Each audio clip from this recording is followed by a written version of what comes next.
Hi, everyone here and around the world. This Earthfiles YouTube channel now has 277,000 subscribers and growing. And I so appreciate your great support. And from your emails, letters, and Proton Mail, I know how much you all want real truth about UFO, UAPs, and extraterrestrial entities. And so do I.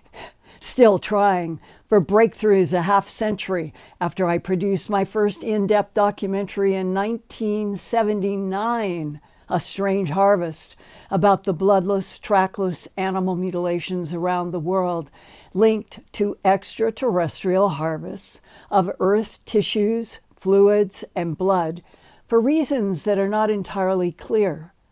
And now, earlier this week, on Monday, October 14th, 2024, there were international headlines about the White House and Pentagon having no explanation for a swarm of many strange aerial craft hovering over the very sensitive United States Joint Langley Eustis Air Force Base north of Hampton, Virginia, on the shoreline of the Back River, not far from the NASA Langley Research Center.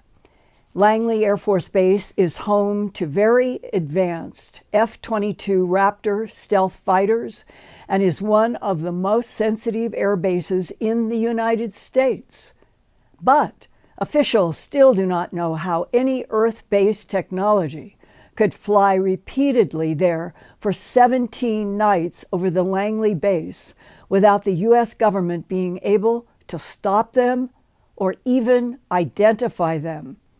One official said it was, quote, unlike any past incursion, close quote, as a dozen or more of the mysterious aerial intruders would appear at sundown, making light patterns in the night sky over the Langley Eustis Air Force Base for 17 nights of unidentified overflights.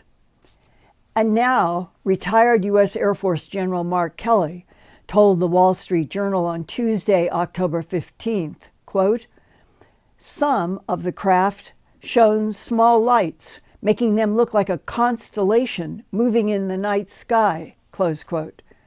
Most astonishing, General Kelly confirmed that the phenomena was, quote, nearly impossible to track, vanishing each night despite a wealth of resources deployed to catch them, close quote. 17 nights without any answers, and the Pentagon in Washington, D.C. is only 179 miles away from the Langley base in Virginia. Recently, I was able to talk on the record with New York State Doctor of Gestalt Psychotherapy and Hypnotherapy, Regina Cofrin, in Manhasset, New York. She also has a PhD from Cornell University in Spanish Literature and Philosophy. Regina's father, Douglas Cofrin, was a Republican running for the 1980 U.S. Senate seat in Milwaukee, Wisconsin, seen in this photograph talking with the 37th U.S. President and fellow Republican Richard M. Nixon on the right. Ronald Reagan, running for president in 1980, speaking here at the Statue of Liberty Park in Manhattan, was one of Douglas Cofrin's friends, as was astronomer Carl Sagan, photographed here while visiting the Very Large Array Telescope in Socorro, New Mexico. Those three men, Ronald Reagan, Carl Sagan, and Douglas Cofrin, talked with each other about UFOs and ETs, as well as the famous Star Wars trilogy, which was released to wildly enthusiastic film theater audiences, beginning with the first Star Wars trilogy beginning in 1977 to 1983.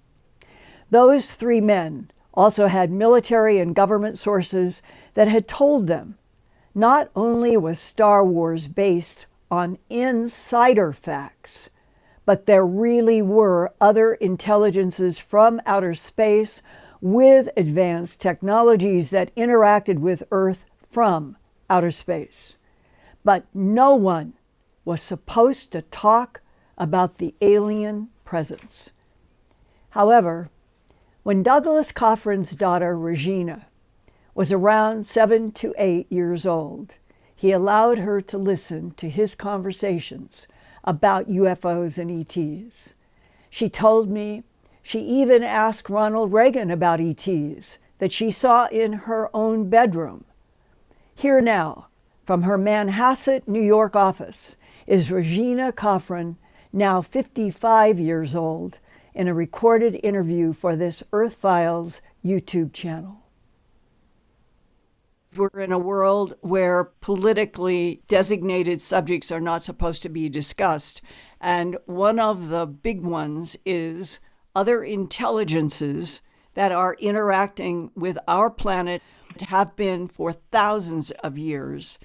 And yet we're still living with the political structure of the world that says no one is to know. And that's why I wanted to hear what age your father first talked with you about UFOs and ETs, and what he told you he learned from Ronald Reagan, who was given highly classified briefings. Yes. 7 years old, I remember it's Saturday morning or Sunday morning, very early in the morning. I was in my bed. I was sleeping on my right side, not facing the door, but facing the other side of the room. And I just had a very weird feeling that I was being watched. Mm-hmm. And I couldn't move, but my eyes were able to move. And I peeked, my eyes opened, and saw 5 grays. Scared the heck out of me. My heart was racing. I was like, oh my God, this is unbelievable. One of the grays seemed to be taller than the others and was more like the leader of the group and was looking at me. And I was like, oh my gosh. So I closed my eyes again. I said, maybe they'll think I'm sleeping. And I started praying to Jesus, our Father who art in heaven. God, help me, please help me, please help me. And I opened my eyes. They were gone. I told my mother, and my mother didn't want to hear about it. She was like, don't say anything, just let it be. Well, what the heck was that? Let it be. As if your mother knew about grays, perhaps because of your father? Oh, yes, definitely. There's no doubt there. And my mother knows that they exist 100%. She's scared as heck. And she's like, don't talk about it. They'll think you're crazy. Don't talk about it. And when I called my dad, I'm like, Dad, I was woken up to these things in my room. And he said, what did they look like? And I described, and he said, uh-huh. Who did you tell? I said, my mother. He said, don't tell anyone else. And I said, but what the heck was that? And he said, keep it quiet. I said, but what was it? And he said, those would be considered other beings from outer space. And I said, what does that mean? Something out there? And he said, yes, there is. I said, okay. And then I was able to somehow put that away because I don't recall being abducted on any ship, but I know what I saw. And that was the start of some very strange things. When you saw the 5 gray beings, were they 5 to 6 feet tall, 4 to 5 foot tall, 3 to 4 foot tall, or smaller? One was bigger than the other ones and kind of stood out as if it cared about me. It felt like a female figure, and it was kind of looking at me to make sure, is this girl okay? That particular one looked at me like it cared. Did they all have the black pointed lenses for eyes? Yes, they all had those eyes. And the one that you thought maybe was sending some kind of intuitive energy to you, that it cared, were you able to look at them and tell which one seemed to be empathetic or not? Yes, the one that seemed more like in front of the other ones, kind of running the show, like it seemed to be controlling the other ones. But did they all look alike? Yes, they all looked alike, but the other ones, they didn't seem to have that caring look. This was when you were 7 or 8 years old, which you were born in 1969. So this would have been 1976 or 1977. Yes. At that time, was your father talking about Ronald Reagan, anything about extraterrestrials as a huge issue? He was telling me that they do exist. And then when he started running for Senate, he told me Ronald Reagan also had experiences. And I said, well, like what? And then he said stuff that I really shouldn't be telling you. But since you already have an experience, you're an experiencer. You've experienced it. So he told me that there was a time where Ronald Reagan was, I guess, pushed into being president. I don't know if that was necessarily what he really was looking to do, that there was supposedly a party that he was late to, and he was trying to explain why, and they were very upset with him that he arrived late. And he said he had gotten stopped by a spacecraft. They had him talking for like 2 hours or more, telling him, you're not going to be doing acting anymore. We want you to be the president of the United States. And then he got kind of pushed into it. So he went with it. And my dad ran for Senate in 1980, lost, came in second. And when I met Ronald Reagan, I was only 10.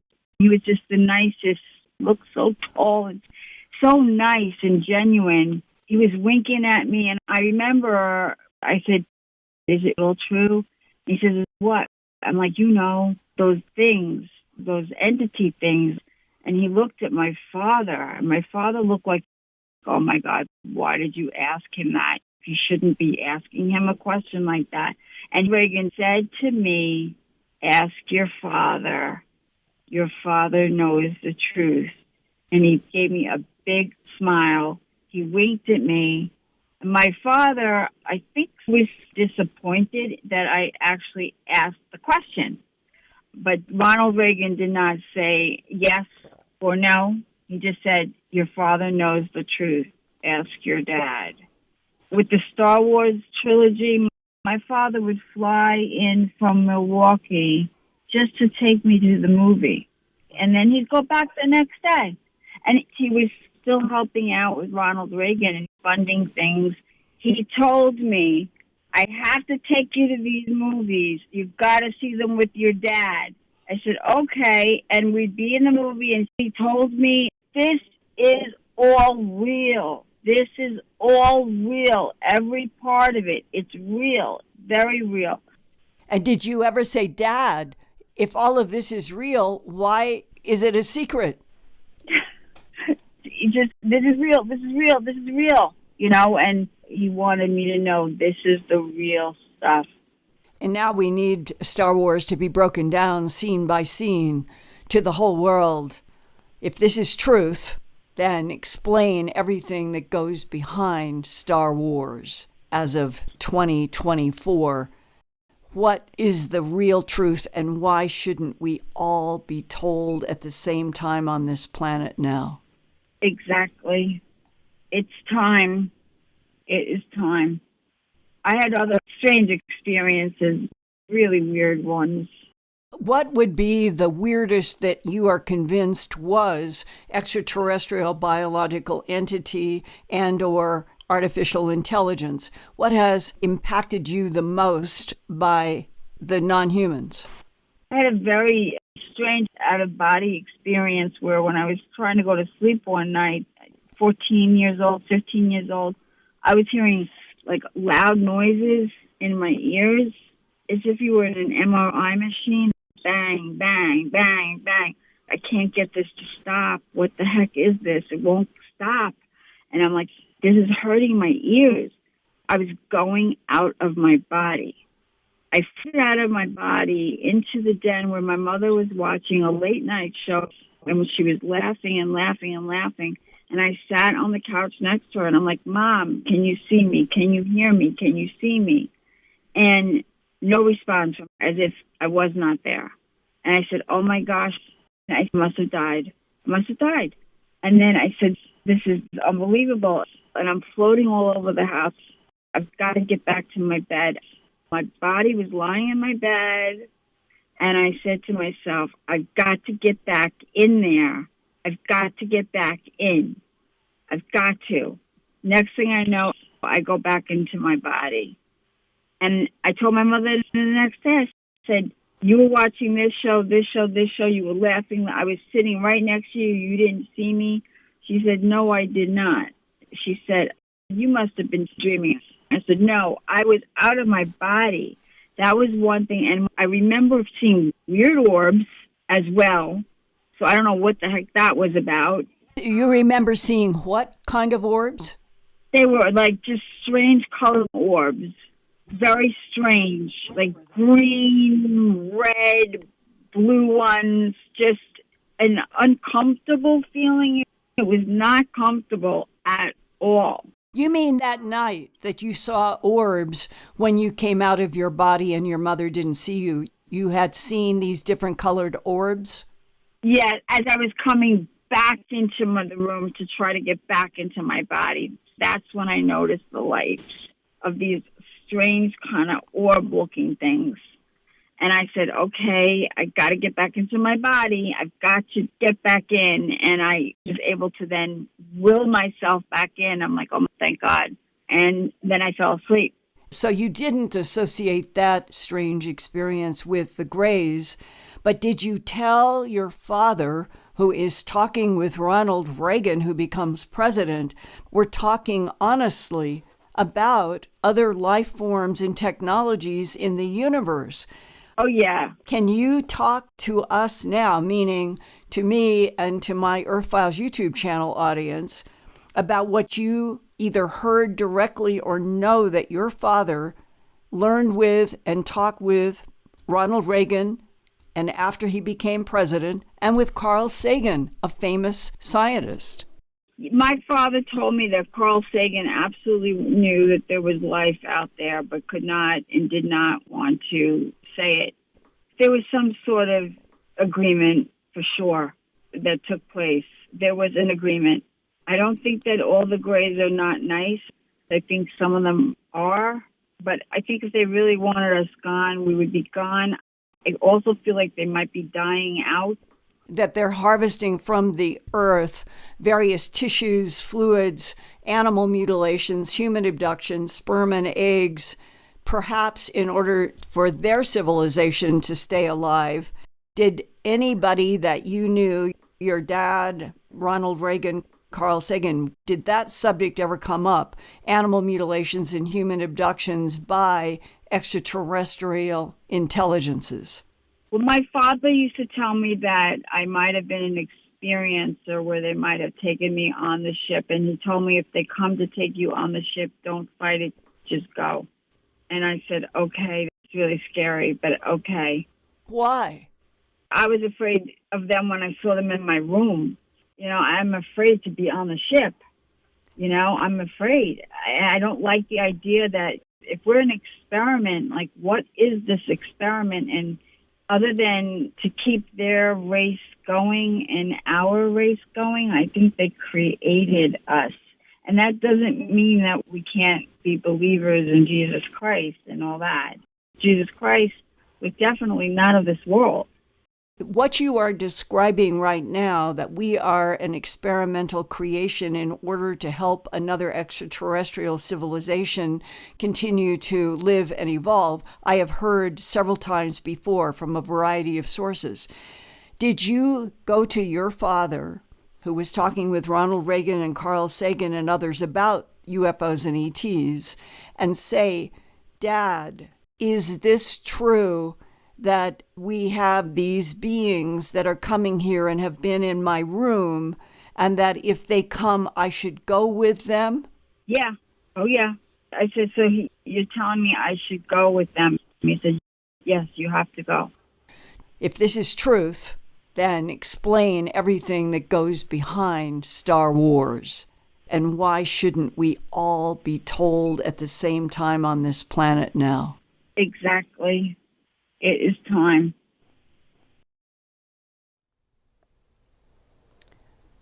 One of President Ronald Reagan's most famous speeches was at the United Nations General Assembly Hall in New York City on September 21st, 1984. He had been U.S. President 4 years by then. Here now is a recording of his famous words at the United Nations in New York City on September 21st of 1987 that relate to his own experiences and concerns about other intelligences. Can we and all nations not live in peace? In our obsession with antagonisms of the moment, we often forget how much unites all the members of humanity. Perhaps we need some outside universal threat to make us recognize this common bond. I occasionally think how quickly our differences worldwide would vanish if we were facing an alien threat from outside this world. And yet, I ask you, is not an alien force already among us? What could be more alien to the universal aspirations of our peoples than war and the threat of war? 2 centuries ago, in a hall much smaller than this one, in Philadelphia, Americans met to draft a constitution. In the course of their debates, one of them said that the new government, if it was to rise high, must be built on the broadest base, the will and consent of the people. And so it was, and so it has been. My message today is that the dreams of ordinary people reach to astonishing heights. If we diplomatic pilgrims are to achieve equal altitudes, we must build all we do on the full breadth of humanity's will and consent and the full expanse of the human heart. Thank you. God bless you all.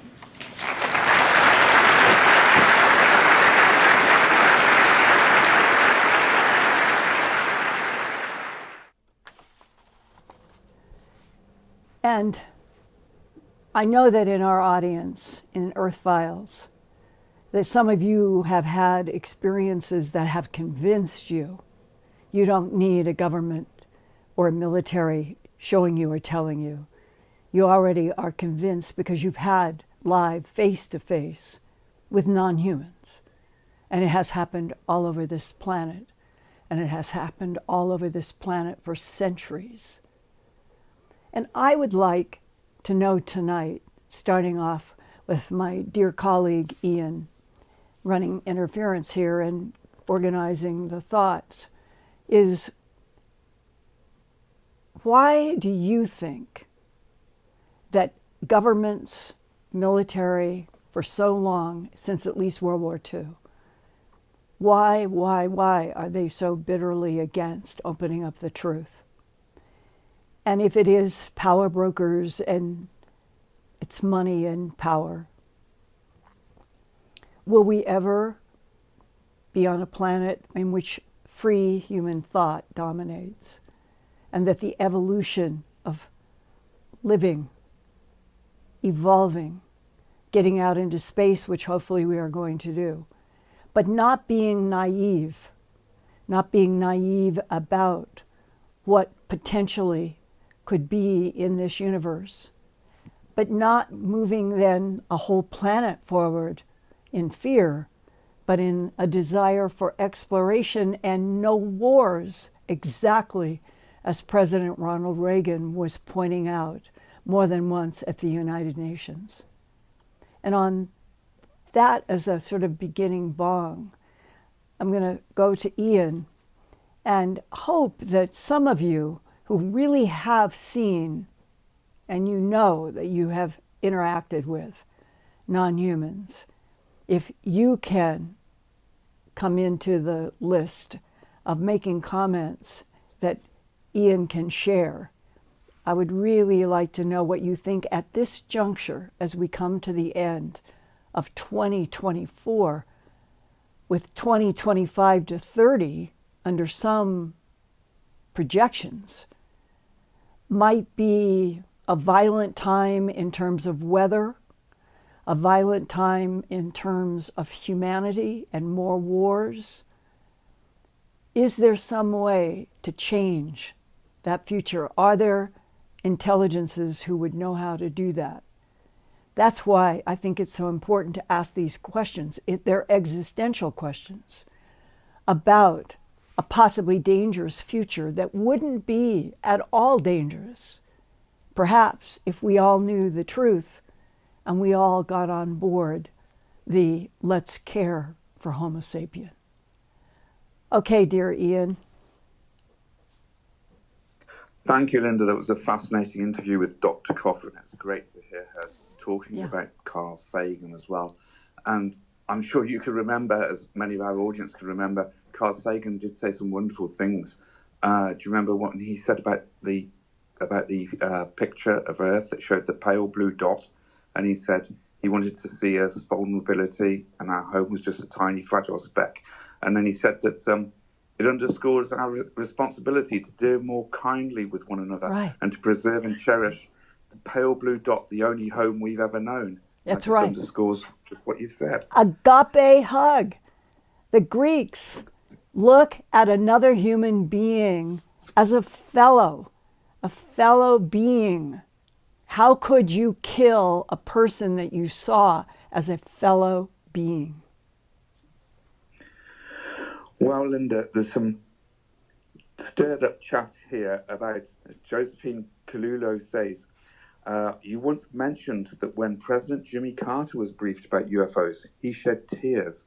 Might you be privy to what he was told to shed tears? Maybe this will shed a bit more light as well onto perhaps why there's some reluctance for disclosure.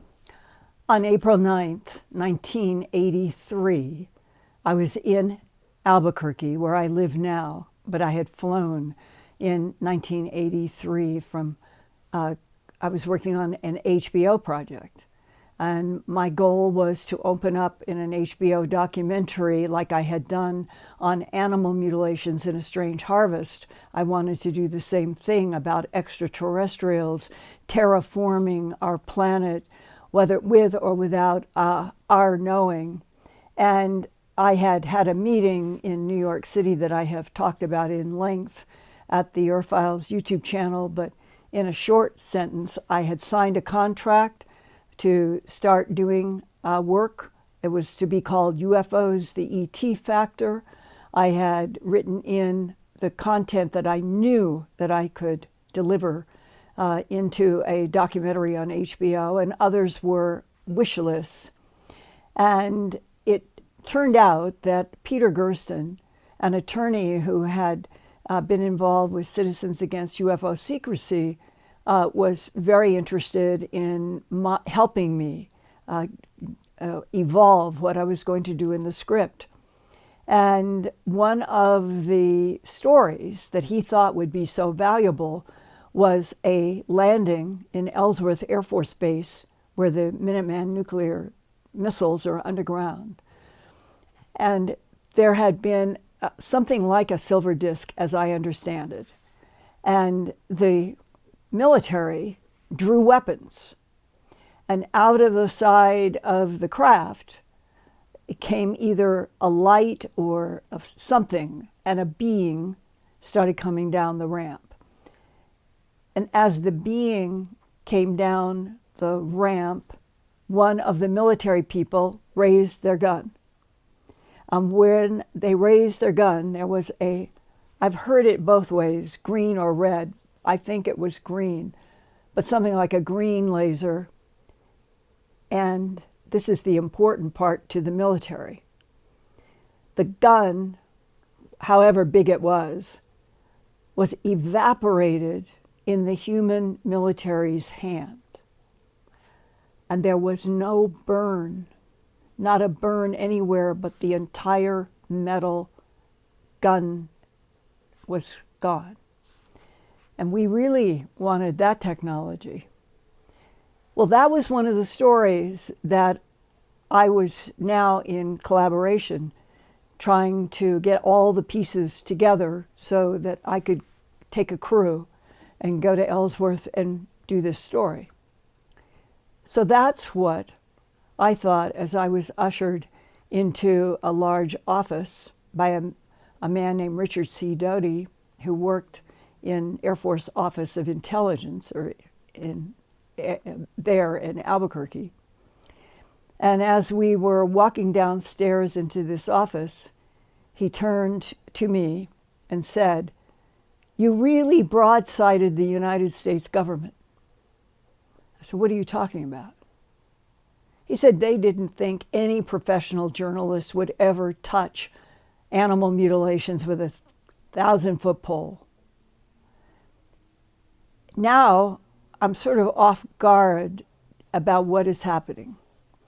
And he goes to one of a desk in a long, long office room, and it doesn't have his name on it. It has another name. And he said, "I'm using my boss's office for this meeting." He said, "You can ask questions, but you can't photograph or you can't record, but you can ask me questions." And as I sat down in a chair in front of his desk and he sat down on the other side of the desk, he handed me pages, about 12, and they were all caps briefing paper for the President of the United States on the subject of unidentified aerial craft was one. Another one was unidentified aerial vehicles, UACs, UAVs. And this is the paper that I guess in a strange way changed my mind, changed my life, changed everything. When I read these extraterrestrials manipulated DNA in already evolving primates to create Homo sapien, and then later in the paper, all questions and mysteries about the evolution of Homo sapien on this planet have been answered, and this project is closed. I remember that last one I read over and over and over as if my mind went to stun. I think it is actually the crucial heart of almost everything, those two sentences. And I have a firm feeling, even though I never talk with Carl Sagan directly, I think that he probably knew and agreed as well that genetic manipulation, creation of us as an experimental species is the truth. Well, and others. So when you come up through time and you come to today, what would I consider to be the most important subjects to work on in a documentary? I think that the biggest challenge we have out of 1 million books that have been written, what is the truth? And why is it that by now, as I understand it, at least 270 million years since that manipulation began to create a species, it isn't just Homo sapien that is keeping it a secret. It's some of the non-humans, or maybe all of the non-humans. And that's where, to me, it becomes the most curious. And out of this work and the Earthfiles YouTube channel, one of the themes that I have been seeing in your letters and emails in just the last 5 or 6 months, I like listening to the Earthfiles YouTube channel because it makes me feel safer. S-A-F-E-R, safer. Somehow, there has to be a bridge that everybody feels safe to start walking across. I hope Earthfiles YouTube channel is helping a lot of you with that. Because if it's been 278 million years since this experiment began, and if non-humans are communicating and interacting with human leaders, then maybe we are getting close to something that will finally start opening up. But I'm now going to throw this out to all of you and to Ian. If it is true that a large part of why all of us, 8 billion humans on this planet, have been kept in the dark century by century by century by century, then it isn't the modern Pentagon or JSOC or the intel agencies. It means that something else huge with more knowledge seems to be containing and controlling how much humans are moving forward into the truth that we're not alone in this universe.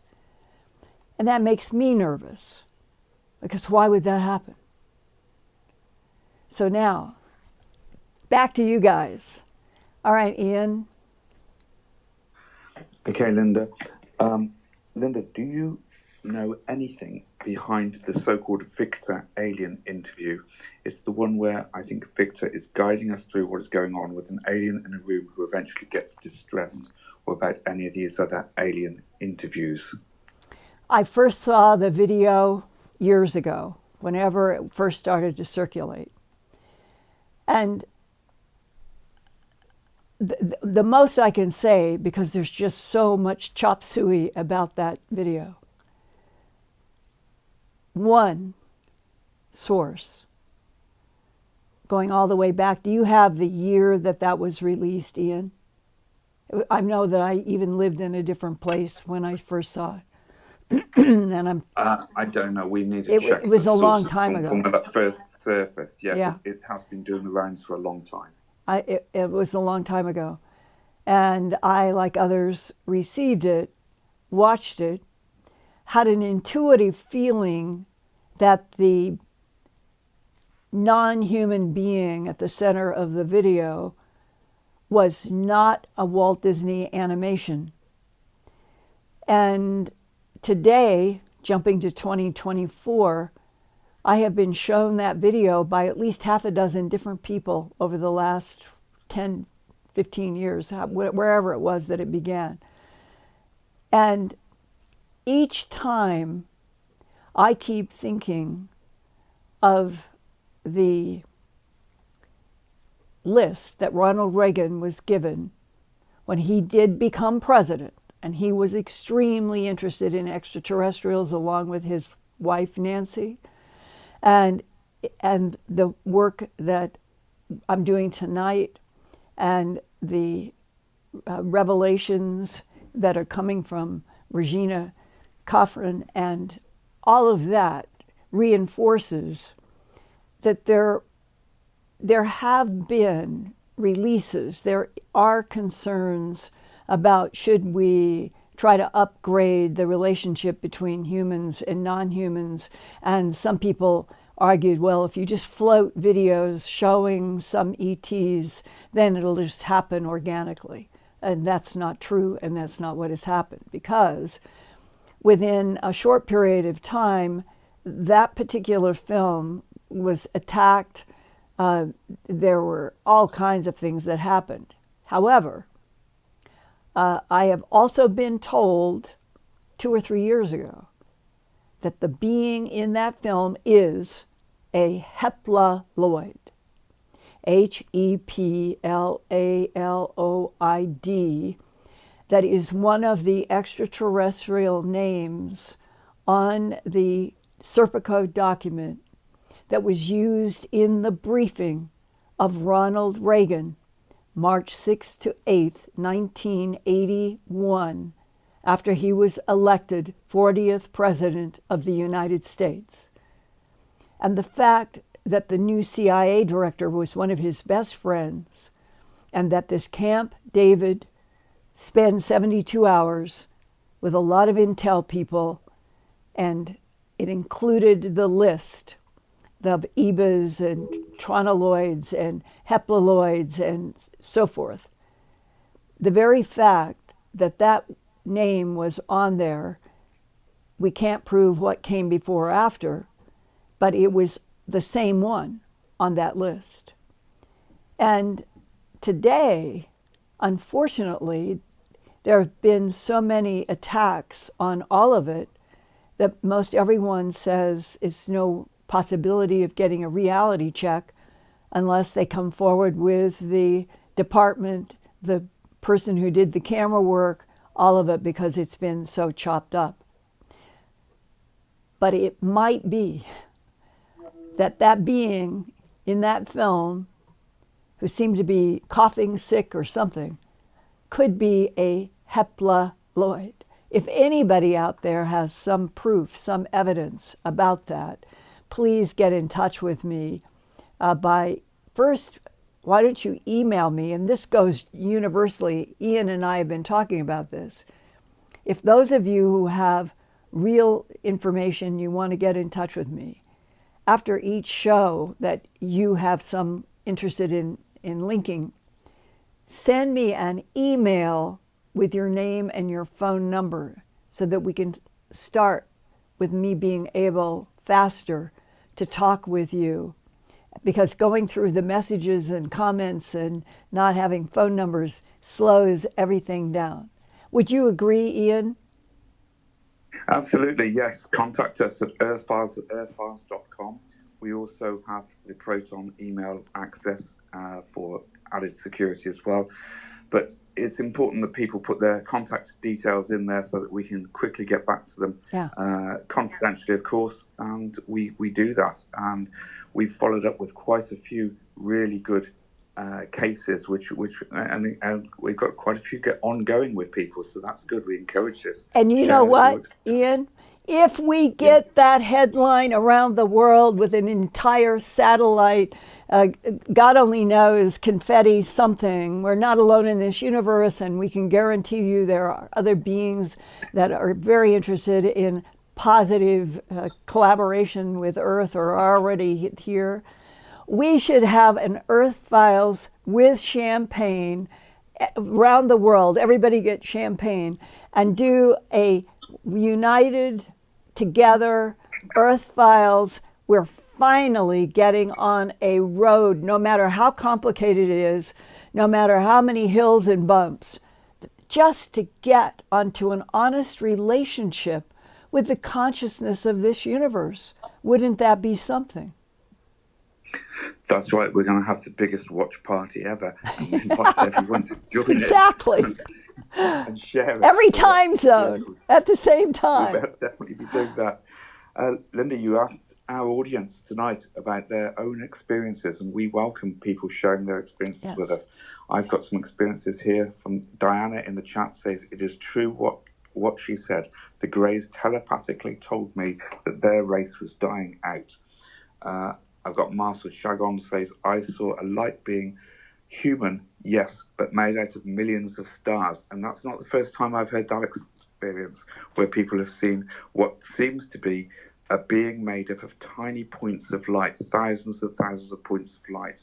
So we've got some really good experiences being shared here. Right, and we're getting to a point where you don't have to be afraid of not fitting in to what other people have said or say. We are at a huge crossroads. And if we do the right thing, this whole planet is going to understand the whole truth, good, bad, or in between. If it is true that the Greys, which come in many types, have an end of life cycle, meaning a civilization actually can get to the end of its survival. That's been implied. about them. I'm not so sure because I know that they have such advanced technologies, and like the tall whites, they can move in and manipulate time and dimensions. So it doesn't quite make sense that somehow those grays, like on the cover of Whitley's book, that it was in here because Regina picked it out. She said this is closest to what she saw. There are so many different types, and illustrating what you see becomes very important. But they're all in, quote unquote, this universe. What if there's an infinite number of universes? What if there are civilizations that know how to travel in and out, not just other galaxies, but other dimensions, into and out of other universes? If the complexity of the true nature of the universe is that complex, I could see how life in biology, biological life, and the evolution of biological life would be one of the most fascinating challenges. Because however these craft and these beings that are moving dimensions in order to go 55 light years in a few seconds, the advancement of that technology is so far, far, far from what we are doing, unless we're being taught. And that has been implied in the last 4 or 5 years, that we also are already either have craft, meaning not UFO discs, we're not flying those around, but that we may already be working on the USS Curtis LeMay. That's what my aerospace sources said, that the Curtis LeMay and those groups, that they already are working in ships that can manipulate DNA and can manipulate space and can manipulate all kinds of things. But we are still students. That's one of it. He says, we are still students. And we, all of us, we need to meet the teachers. Okay, yeah. I'm still checking on some of these experiences that people have contacted us about in the chat this evening. Yeah, if you've Haley got 2 or says, 3, go ahead and read if they're not too long. It's important as well if people could just identify the types, if they can identify the types. Otherwise, we'll do our best to identify them for you. Haley is here in the chat, and she says, "Oh my God, yes, I met a tall being that was so caring and judgment-free, and the other was small." And this is what happens as well. Very often people meet more than one type of being. Yeah. And we've got Pamela B says, "I had a dream that was so real about the Nordic aliens, a lucid dream. That's about it." But I think that people need to explore these dreams a little more. Often I think it's our tendency to write them off as dreams, whereas they may well be real experiences. Often people are telling me, the dream was just so real, real. And again, someone today referenced the marks on their body when they wake up in the morning. Well, I'll tell you something brand new. I have never received this kind of communication from anybody before now, which would be just in the last 4 to 6 weeks. And this is 2024. But it is so interesting because it came from different people who don't know each other. I'm the only common denominator to them, and I don't cross-reference. I like to keep things as clean as possible, meaning you're not contaminating. If I talked to everybody about what everybody said, I would be contaminating from story to story. And then when do you get to a clarity about what has actually happened? That's what I mean. So I have not talked about this or written about this, but I feel that the very fact that I've had probably a half a dozen adults working, one woman cleaning her house, and all of them communicated with me the same thing. One was a woman who had been asleep. It was night. Some of them were days. This was night. And she said, I came sitting up bolt in my bedroom, and I heard my name, Chandra. And she did it much better than I'm trying to imitate her. She said it was very sort of bass, sort of not hollow, but she was not sure what was happening. And she came up and then stood up. She was and heard it again. Only twice. The call of her name. Deep. It made me think of it by what you were saying, Ian. Deep, deep frequency. Well, if there's anybody listening tonight who has had this experience, it's now. It's something that was current. I've never had people call or anything about hearing their name deep. Where is it coming from and why? And I'm sharing it only because there have been 5 or 6 other human experiences. Does that mean that any of us have to be afraid? No. But what is it? And that's where I think the value of us being able to share what is the facets of what's happening in real time in our lives at the Earthfiles YouTube channel, as well as going into some of these subjects sort of deep and coming out and going into interviews so that we are trying to be current. But here's the problem. Trying to be current, trying to understand why deep volume voices would suddenly call half a dozen people by a name. If we don't know more about the bigger pictures that the governments know, or government and military, then it turns into me, it seems like we're being denied to the point that we would then begin to revolt and all the negative things you can imagine when you don't know what the truth is or the facts. And so this is just one example.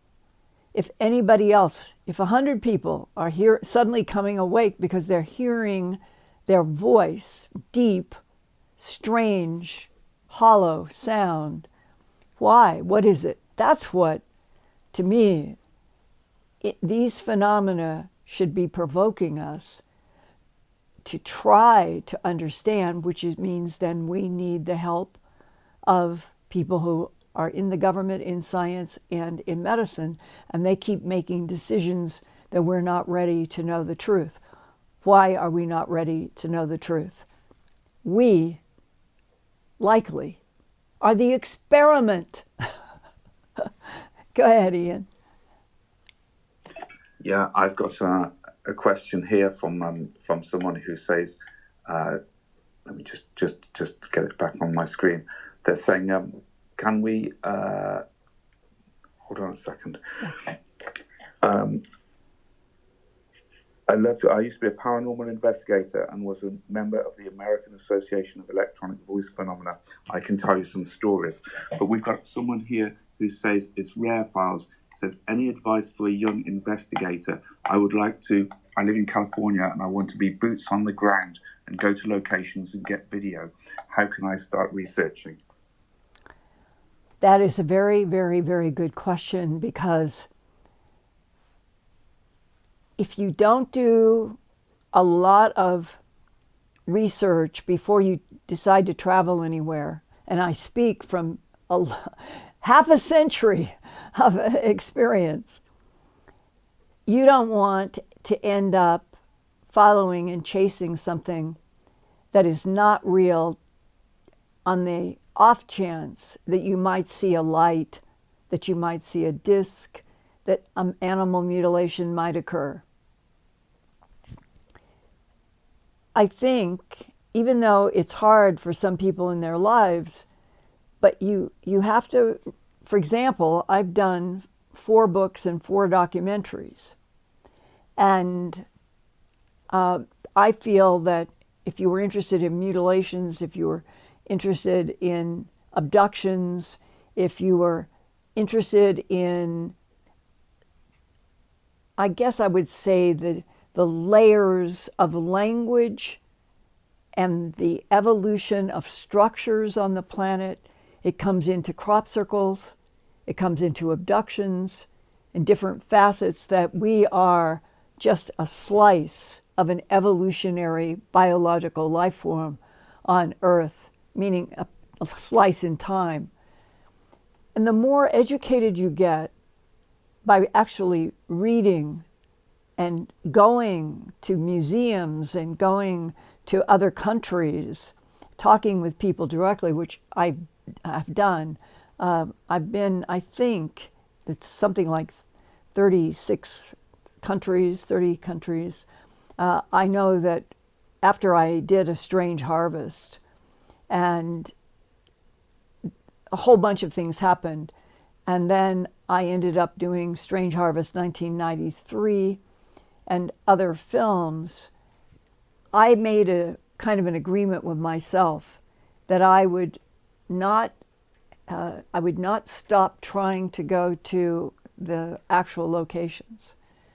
And it may be more expensive than a lot of people would like, but when you do travel to actual original places of phenomena, which you can find, they exist all over the world, then you begin developing your own signals, your own ground, and you start meeting people who are talking to you very genuinely. And that's all part of this. It's not easy, and I don't know if it will be easier after they finally introduce this whole planet to the fundamental truth. We are a species that has been, I think, brought into manipulation into life by one or more extraterrestrial civilizations for reasons that are still not clear.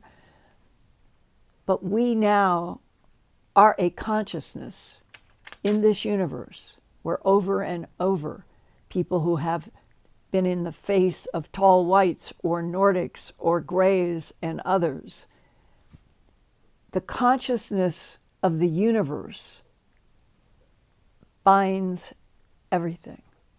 But within that consciousness is a battle. The yin versus the yang. It has been going on for millennia. And that yin-yang battle in this universe may be a key to why everything is not clear on this earth, especially if we are an experiment and there are species that fight each other over planets and what they do. There are also other species that are described as always trying to create peace. It's the yin and the yang everywhere. And that gives me some hope. It does. And we have a long way to go, and getting to Mars and getting into other places in our own solar system. It's starting. You can feel it. It's like the feeling of the frontier. But how cool it would be if we had the ETs were introducing us and we didn't have to go through a covered wagon phase, suspicious of each other, suspicious of other life. We could just go, bang, into exploring. Now, Ian, I threw out there at the beginning, have you received, even if it's long, have you received anything from anyone about their own thoughts, maybe their experience in military? Why are we being kept in this sort of prison of not being able to be told the whole truth? Yeah, well, people are referencing, for example, I've got Ted Langwell says the invasive nature of their telepathic abilities and control of the human mind is beyond our comprehension and may well be one of the main concerns of our government. I know this power firsthand. So that's another strong reference. This is a person I'd like to talk with. Please, get in touch with me. Ted, please contact us direct at Earthfiles at earthfiles.com.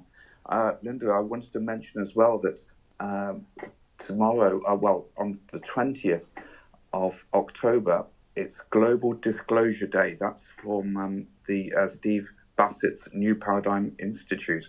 And I'm going to post a link up here in a moment, but Steve invites people to register and join on this day. Citizens for Disclosure groups in 43 states and around the world will convene watch parties for a 2-hour live stream event. So I think, that's important as well. People take note of these efforts at disclosure. And I'm going to leave off on a slightly nervous note in this regard. I have never thought that everything was sweet and light. I've never. But if inside yourself and inside your soul, you concentrate every single day on connecting with the thought that dwells in the light, the protonoia, the thought that dwells in the light, I think that is superior to every other thing in the yin and yang that seeks out the frequencies of violence and murder and death. And that if we all on this planet now as Homo sapien, if every single one of us could feel a communication with that consciousness of the thought that dwells in the light, that's infinite divine energy, that we don't know it yet, but if all 8 billion could connect with that thought that dwells in the light, even for a few seconds, I'm convinced the whole planet would change to positive. And that may be part of the experiment. Keep that in mind when you hear that there may be an extraterrestrial that did X and another that did Y, and you get confused about what is their real agenda. I think something profoundly strong could come out of all of this, like chop suey creating a crystal glass, if we could just be told the truth, the whole truth. Because it's only when you can face the shadows around you that you're strong enough to walk down to the bottom of the river in the valley. And on that note, I want to thank dear Ian in England, Eric in Toronto, Canada, Brad Stoddard sitting here in the room who keeps everything going, Chocolate who loves to jump up on the table when the lights come on, and hope that we can continue to evolve and help push the truth going forward, no matter what it is in any facet, that we could finally be on a planet that is living the truth with the consciousness of this universe that has both the yin and the yang. I love you guys. I'll see you here next week.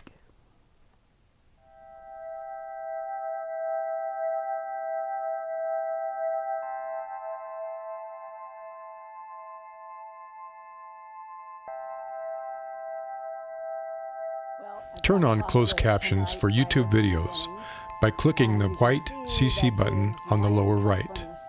The default language for Linda's videos is English. If you would like to see the captions in another language, click on the white settings button next to the CC button. Select Subtitles CC, and then select Auto Translate. Select a language, and the captions will now appear in that language. Sort of gone through, and they will hold their heads. I never had a cat do that before. And they'll pull against the comb, helping me get out snarls. And I think it's the best they've ever been.